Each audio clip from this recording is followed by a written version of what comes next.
here in Israel. We have one more day, and tomorrow we're going to be going to the sites of the cross, the Church of the Holy Sepulchre, and there's another one called Gordon's Golgotha. I believe it's the Church of Holy Sepulchre because we always want to go back to the oldest. The oldest tradition is usually 9 times out of 10 speaks of the truth. That's the site where it actually happened, because they declared that site back in the 1st century. Constantine's mother went there, right? In actually, I think that was the 3rd or 4th century, and she built a church right on top. Had a church built right on top of the site. And when you go further back in history, that's usually what's true. Also, there's a lot of archaeological evidence for that too. And I will do a future episode on that as well. And we just know, like, for years they said, well, that wasn't outside the city walls. Well, now they've discovered that it was outside of the city walls. So archaeology plays a huge part in proving that the Gospels are true. And the scriptures are always true and they're right. In other words, the cave of Qumran, where they found the Dead Sea Scrolls, we looked at that today. We looked at those places today. It was an amazing thing. These guys who were actually, they liked John the Baptist and respected him, and they were hiding these scrolls, and they actually would write them and transcribe them, and they wanted to preserve them. So it was an amazing trip today at the Dead Sea. We saw Masada. That was our first stop. And Masada was an amazing place. Imagine like a mesa or a plateau. If you live in like Arizona or New Mexico, you know exactly what I'm talking about. So it's like it comes up and it's like a flat-topped mountain. It was perfect for a fortress. Well, it was there many, many, many years before even Herod the Great, made it into like a palace for himself. And he was actually he had that spot as like a refuge. He was like a prepper, basically, right? He was preparing in case he had to run from his enemies. Well, the Zealots used it later, like right around the destruction of the temple, when the Romans were coming down against the Israelis. They wanted to wipe out all the Sadducees, which they did, and they wanted to wipe out all the Zealots, which they did. In fact, to this day, the only thing you can find to this day are the Pharisees. There are Pharisees today. That's what they consider themselves, like the rabbis. And they've created here in Israel the Sanhedrin again, the 27 elders. They're ready to go. In fact, they have everything ready for the temple to this day. So it's an amazing thing. It's called the Temple Institute here in Jerusalem, and they've collected everything that they need, including the red heifer, which came from America, from Texas. They found these perfect red heifers. They do all these like really gnarly, very thorough examinations to make sure it's like a perfect red heifer, because it has to be according to the scriptures. And part of that is they found the Dead Sea Scrolls with very detailed things about building the temple. And they don't want to build it the way Herod's was. They want to build it according to the scriptures. So it's a really cool and amazing thing that we got to go see all that stuff today. We also saw the Spring of Gedi. So the first stop was Masada, and Masada was just an amazing fortress, right? Like I said, like a mesa. They had these huge cisterns dug out where they built, they had these water reservoirs. So they basically took the water like a canal, and they ran it from way, way, way up the hill at the source, and they made these little canals, and it would come in and fill the cisterns. It would run by these cave outlets and places where they can collect it, and they would collect their water there, and they would store a bunch of it. They also stored food there as well. So it was a neat day to see that, and that's where we get the Israeli intelligence. His name Masad, right after Masada, and the whole idea behind that is that when the Romans came, there was like no way of getting up into this mountain to get these people. It was very difficult. They'd roll rocks down on them as they tried to come up through the path and all that. So what they did was they built this land bridge up to it, kind of like how Alexander the Great built a land bridge to go get Tyre. At first it was Nebuchadnezzar, but then he didn't totally do it. Then later Alexander the Great came and built a land bridge out to the island, because they were at the city of Tyre first. That's when Nebuchadnezzar, the Babylonians, destroyed that city. So they moved over to this island right off the coast of that. So they had basically a natural moat and protection around this island. And they had a natural spring still there to this day, a perfectly good drinking water. It flows like millions of gallons a day. And so they thought, okay, now we're really protected. No one can get us now. Well, God did promise in Ezekiel that they would be destroyed, and they were. No one lives on that island to this day. They think it's cursed, even though there's perfectly good drinking water on it. So what happened was then later, Alexander the Great comes along, right? And his army uses the ruins from what the Babylonians had, and they built a land bridge from the shore out to this island, and they literally destroyed Tyre completely. You could find evidence of that today. You can go to that coastline. You could see how it goes like a V. It goes like this to the island, and there's it's all land now, so that his army can get in there. But they took the ruins of the original Tyre and they built this land bridge out to the island and destroyed it. So in that same way, the Romans, I believe, used that idea to get up to this flat mesa, basically this huge mesa that comes up, this mountain, this fortress called Masada. And they built this land bridge up to it. It took them a long time, but they had like 60,000 troops there. And it took them a long time, but they finally got up and they broke through the wall and they were able to get up in there. And what happened was the Israelis, the zealots, right, they did not want to be captured as slaves and tortured and all the horrible things that would have happened to them. They didn't want to do that, so they took their own lives, almost all of them except for one woman and a couple of children that were taken captive. So that was the end of the zealots. There was no more Sadducees, then there was no more zealots, and all we see left are the Pharisees, which are around to this day. So it's interesting. And it's also interesting to me that Joseph of Arimathea and Nicodemus were both Pharisees, and they were both saved. Paul was a Pharisee, and he became saved too. But there's no evidence of any Sadducees getting saved, because the Sadducees had no faith, I believe. I mean, there may have been some Sadducees that were saved, but they had no faith. They didn't believe in the life after death. They were kind of like atheists of today.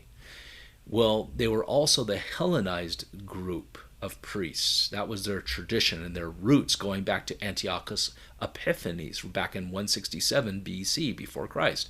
He was a very antichrist type of guy. He killed like 80,000 Israelis and had the rest sold as a bunch of them sold as slaves.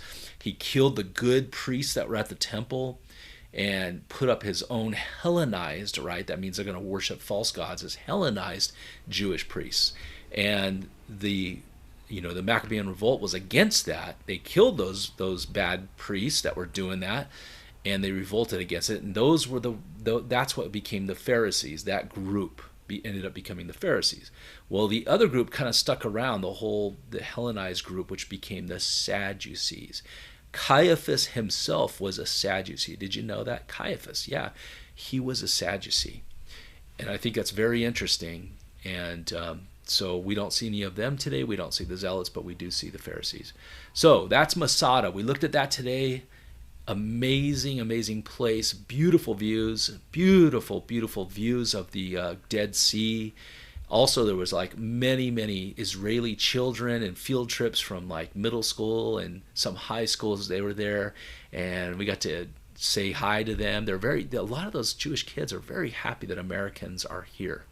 They love Donald Trump. They always say that to you, but they love it that you're here, and they say shalom to you and hi, and they give you high fives and shake your hand, and it's just an amazing thing. They really love Americans. So because we have their back, and I hope we continue to have their back as well. So that's what we did today, my friend. It was a great, great time. What a blessing it was. And that was Masada. The next place we went was En-Gedi. And I want to share some scripture with you from En-Gedi, this beautiful canyon with a spring that flows down, this cold, refreshing drinking water that comes down from a spring that David drank from and his men as he was hiding out from Saul, who was trying to kill him. So let's look at the scripture on that real quick, and we'll reference it. So David hides in the wilderness. The wilderness, remember, it's not like the forest like we think of in America. The wilderness means the desert, right? So that's where he is. So David and his men, about 600 of them, left Keilah and began roaming the countryside. Word soon reached Saul, right, who was trying to murder him. So it reached Saul, word reached Saul that David had escaped. So he didn't go to Keilah after all. David now stayed in the strongholds of the wilderness and in the hill country of Ziph. And Saul hunted for him day after day, but God didn't let Saul find him. One day, near Horesh, David received the news that Saul was on the way to Ziph to search for him and kill him. Jonathan went to find David and encouraged him to stay strong in his faith in God. Man, Jonathan was a great friend, was he not? Isn't it great to have friends like that? Man, that's awesome. And he said to have faith in God, and he said, don't be afraid. Jonathan reassured him, my father will never find you. You are going to be the king of Israel. Wow, he had a lot of faith. And I will be next to you, as my father Saul is well aware. Whoa, well aware. He knew this, Saul did, and he still was trying to kill him. So the two of them renewed their solemn pact before the Lord. Then Jonathan returned home, while David stayed at Horesh. But now the men of Ziph went to Saul in Gibeah and betrayed David to him. We know where David is hiding, they said. He is in the strongholds of Horesh, on the hill of Hiklah, which is in the southern part of Jeshimon. Come down wherever you're ready, O king, and we'll catch him and hand him over to you. Wow, nice guys to betray David like that. That's horrible. The Lord bless you, Saul said to them, right? And at last, someone is concerned about me, Saul says. That's very self-centered. Wow. So go, he says, go and check again and be sure of where he is staying, who has seen him there, for I know that he is very crafty. Wow, Saul has a very low opinion of David, as you can see here. So discover his hiding places, it says here, and come back when you are sure. Then I will go with you. And if he is in the area at all, I'll track him down, even if I have to search every hiding place in Judah. So the men of Ziph returned home ahead of Saul. Wow. Meanwhile, David and his men had moved into the wilderness of Maon in Arabah, the valley south of Jeshimon. And when David heard that Saul and his men were searching for him, he went even farther into the wilderness to the great rock and remained there in the wilderness of Maon. But Saul kept after him in the wilderness. Now, some say this great rock is like it's the fortress right there. That's what some of them will say. But we don't know that for sure, which that fortress could have been Masada. Some say that. We don't know for sure, but it would be interesting because it's called a fortress in some translations, the great rock. But Saul kept after him in the wilderness. Saul and David were now on opposite sides of a mountain. Just as Saul and his men began to close in on David and his men, an urgent message reached Saul that the Philistines were raiding Israel again. So Saul quit chasing after David and returned to fight the Philistines. Even since that time, the place where David was camped has been called the Rock of Escape. And David and his men went to live in the strongholds of, here it is, En-Gedi, right there, En-Gedi. And that's where we saw today, and you can see it right here. The springs of En-Gedi, you could see how they could live here. There was all these, they're basically like deer with these, like what look like ram's horns. And this is where they get the shofar from, the shofar, the trumpet, right? They build the trumpet off of these large male horns that look like a ram's horn. And they would have ate these, I believe, and they would have drank of that fresh water. There was honey. There was places to get dates, or probably, and other sources of food, because there's spring water. Anywhere there's spring water in this area in the Middle East, there's food. There's fresh produce, and they were preserved there. And there's all kinds of hiding places, caves. You can see that in a lot of these images where there's caves and there's fresh water. So it says they were there in En-Gedi. Pretty cool stuff. Okay, my friend, so then what did we do after that? We went to the caves of Qumran. Where's that, you might be saying? Well, it is to the east of Jerusalem, here at the Dead Sea area, and it's where they found the Dead Sea Scrolls. That's why they're called the Dead Sea Scrolls. So this was a place where they would go, and the scribes would translate the scriptures. There was a special place where men did that.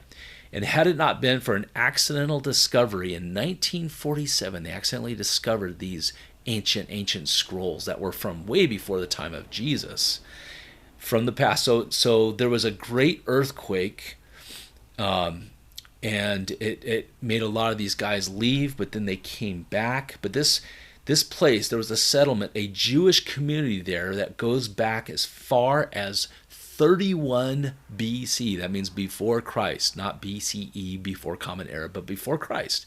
And they left the area and abandoned it because of that serious earthquake in 31 BC. But they went back, the Jewish communities were back there, from the 8th century. So that's 800 years BC, before Christ, the Jewish community was there. But at 31 BC, there was a great earthquake, but then they came back between 4 to 6 BC. That's right around before Jesus was born, right?